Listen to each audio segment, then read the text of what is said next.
선업티 진짜 팬서비스 최고이지 않나요? 사실 최종화에서는 일부러 궁금증을 유발하기 위해 예고편 보여주지 않는 경우도 많은데요. 이번 선업티는 마지막까지 선공개 영상을 올려주는 센스. 정말 최고입니다. 다음 회차 선공개 영상도 꼬박꼬박 올려주고 어그로 끌기 위해 너무 자극적인 방법도 쓰지 않고 그만큼 실력으로 승부를 보겠다는 거겠죠. 최종화에서는 모두가 바라던 대로 선재와 소리 행복한 장면들로 가득합니다. 선재는 유람선에서 소리에게 프러포즈하는 이벤트를 준비하는 걸로 보이는데요. 물론 살짝 타이밍이 맞지 않는 것 같기도 합니다.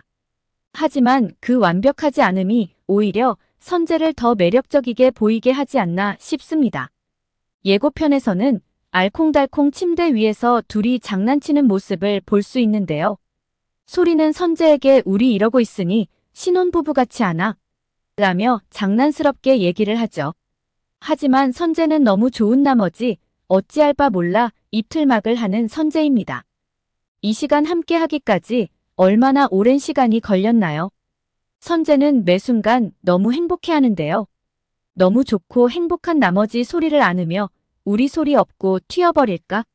라는 말까지 합니다. 하지만 이렇게 행복한 순간에도 살짝 두려운 마음이 드는 건 지나친 걱정일까요? 선재는 소리에게 다시 내가 다른 시간으로 가버릴까 두렵다는 말을 하는데요. 아마도 3번에 걸친 타임슬립 실패에서 오는 학습 효과이지 않을까 싶습니다. 소리가 그토록 운명을 거부했음에도 다시 소리를 만날 수밖에 없는 것에는 소리 할머니의 말에 답이 있지 않나 싶습니다. 기억은 사라지는 것이 아니고 모두 내 영혼에 스미는 것이다. 내 머리로는 잊어도 내 영혼은 간직하고 있다. 그래서 선재에게 소리에 대한 기억은 사라졌어도 몸이 먼저 반응하고 소리를 처음 만났지만 어디선가 본 듯한 낯설지 않음과 자신도 모르게 자꾸 소리를 떠올리게 되는 이유이지 않았나 싶습니다. 선재는 오래 사는 것보다 더 중요한 것이 사랑하는 사람과 함께하는 것이라고 말합니다.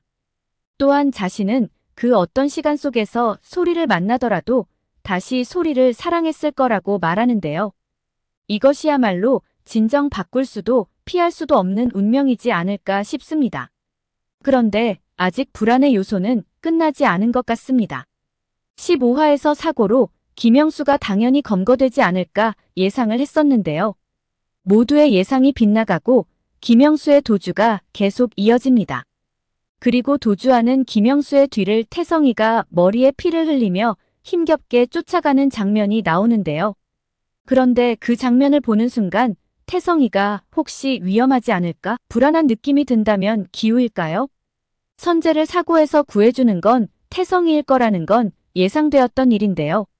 그런데 사고 장소에서 또다시 도주하는 김영수는 예상하지 못했었던 일입니다. 김영수가 잡히지 않은 채 그냥 드라마가 막을 내리는 건 있을 수 없는 일일 텐데요. 혹시 김영수를 검거하는 과정에 태성이가 다칠 수도 있지 않을까라는 안타까운 생각을 해봅니다. 정말 그렇게 된다면 태성이가 너무 불쌍한데요. 15년 전부터 오매불망 소리만 바라보던 태성이이죠. 그렇게 좋아함에도 선재를 사랑하는 소리를 옆에서 지켜볼 수밖에 없는 한 남자의 인생이 너무 가혹하다는 생각이 듭니다. 마지막 회차에서는 왜 김영수가 선재를 그토록 집요하게 죽이려 했는지가 밝혀져야 하는데요. 드디어 15화에서 그 이유를 알게 된 것 같습니다. 태성이가 요청한 선재 차량 블랙박스를 선재가 보던 중 우연히 한 택시를 발견하게 됩니다.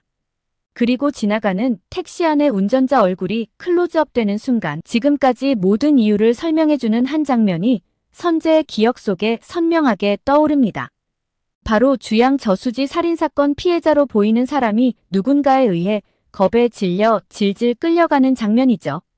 아마도 선재가 이 장면을 목격한 것 같습니다. 그리고 선재는 그 장소에서 도망쳐 나왔을 것이고 그 피해자는 다음날 살해된 채로 저수지에서 발견된 것입니다.